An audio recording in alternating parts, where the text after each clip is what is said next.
ರಾಜೀನಾಮೆ ಕೊಡ್ಬೋದು. ವಿಜೇಂದ್ರ ಅವರು ಮೊದಲು ನಮ್ಮ ಸಿದ್ದರಾಮಯ್ಯನವ್ರ ಬಗ್ಗೆ ವಿಚಾರ ಮಾಡುವಂಥದ್ದು ಆಗಬಾರ್ದು.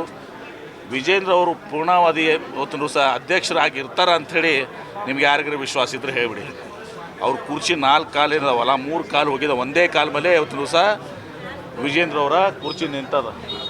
ಅವ್ರಿಗೆ ಉಲ್ಟಾ ನಾನು ಕೇಳ್ತೀನಿ, ನೀವು ಎಷ್ಟು ದಿವಸ ನೀವು ರಾಜ್ಯಾಧ್ಯಕ್ಷರಾಗಿ ಮುಂದುವರಿತೀರಿ ಅದನ್ನು ಹೇಳ್ರಿ. ಅದು ಆಮೇಲೆ ನಾನು ಮುಖ್ಯಮಂತ್ರಿಗಳ ಬಗ್ಗೆ ನಾವು ಮಾತಾಡೋಣ. ಮೂಡ ಹಗರಣದಲ್ಲಿ ಇಡಿ ವರದಿ ಕೊಟ್ಟಿದೆ, ರಾಜೀನಾಮೆ ಕೊಟ್ಟು ಅವರು ಯಾರು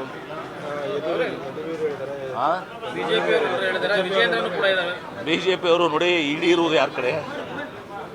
CBI, ಇಡಿ, ಇನ್ಕಮ್ ಟ್ಯಾಕ್ಸ್ ಇದೆಲ್ಲನೂ ಕೂಡ ಕೇಂದ್ರ ಸರ್ಕಾರದಿಂದ, BJPಯಿಂದ, ಪ್ರಧಾನಮಂತ್ರಿ ಮೋದಿಯವರು, ಅಮಿತ್ ಶಾ ಅವರಿಂದ ನಿರ್ದೇಶನಕ್ಕೆ ಒಳಪಡುವಂಥ ಸಂಸ್ಥೆಗಳು. ಕಾನೂನಾತ್ಮಕ ಹೋರಾಟ ನಡೆದಿದೆ. ಈಗ ಕೋರ್ಟ್ನಲ್ಲಿ ವಿಚಾರ ಇದೆ, ಪ್ರೊಸೀಡ್ಯೂಸ್ ಆಗ್ತದೆ. ನಾನು ಜಾಸ್ತಿ ಮಾತನಾಡಕ್ಕೆ ಹೋಗಲ್ಲ. ಇದೆಲ್ಲವನ್ನ ಕೂಡ ನಮ್ಮ ಮುಖ್ಯಮಂತ್ರಿಗಳು ಯಾವುದೇ ರೀತಿಯ ತಪ್ಪನ್ನು ಅವತ್ತು ದಿವಸ ಮಾಡಿಲ್ಲ. ನಮ್ಮ ಮುಖ್ಯಮಂತ್ರಿಗಳು ಇದನ್ನೆಲ್ಲವನ್ನ ಕೂಡ ಎದುರಿಸ್ತಾರೆ, ಗಟ್ಟಿಯಾಗಿದ್ದಾರೆ ಅಂತ ಮಾತನ್ನು ಹೇಳಕ್ಕೆ ಬಯಸ್ತೇನೆ.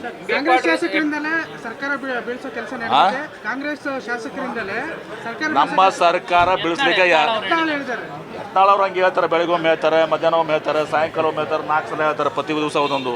ಅದಕ್ಕೆಲ್ಲ ಉತ್ತರ ಕೊಡೋಕ್ಕಾಗೋದಿಲ್ಲ. ನಮ್ಮ ಜಿಲ್ಲೆಯವರಲ್ಲ ಹೇಳ್ತೀವಿ, ನಾವು ನೋಡಿದ್ದೀವಿ. ನಾವು ಯಾವುದಕ್ಕೂ ಅವ್ರಿಗೆ ಉತ್ತರನೇ ಕೊಡೋದಿಲ್ಲ. ಹೀಗಾಗಿ ನಮ್ಮ ಯತ್ನಾಳ್ ಅವ್ರಿಗೆ ಹೇಳ್ರಿ, ನಮ್ಮ ಸರ್ಕಾರ ಬೀಳೋದಿಲ್ಲ. ನಿಮ್ಮ ಪಕ್ಷದಾಗ ಏನು ಹೊಲಸದ ನೀವು ಅದನ್ನು ಸುದ್ದಿ ಮಾಡ್ಕೋರಿ.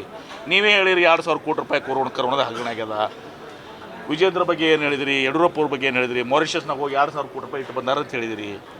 ಇದೆಲ್ಲವನ್ನ ಯತ್ನಾಳ್ ಅವರು ಚಿಂತನೆ ಮಾಡಲಿ. ಇದ್ರ ಬಗ್ಗೆ ನಮ್ಮ ಪಕ್ಷದ ಬಗ್ಗೆ, ನಮ್ಮ ಪಕ್ಷದ ಯಾವ ಒಬ್ಬ ಶಾಸಕನೂ ಕೂಡ ಬೇರೆ ಪಕ್ಷಕ್ಕೆ ಹೋಗೋದಿಲ್ಲ.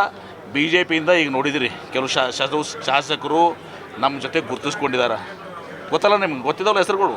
JDSನಿಂದ ಒಂದು ದೊಡ್ಡ ಟೀಮೇ ಹೊರ ಬರಾಗ್ತದೆ. BJP JDSನಿಂದ ಕನಿಷ್ಠ ಪಕ್ಷ ಒಂದು 25 ಜನ ಶಾಸಕರು ಸೂಕ್ತ ಸಂದರ್ಭದಲ್ಲಿ ನಮ್ಮ ಕಡೆ ಬರ್ತಾರೆ. ಹೀಗಾಗಿ ಯತ್ನಾಳ್ ಅವ್ರು ನಮ್ಮ ಸರ್ಕಾರ ಹೆಂಗೆ ಬರ್ತದೆ ರೀ? ನಿಮ್ಮ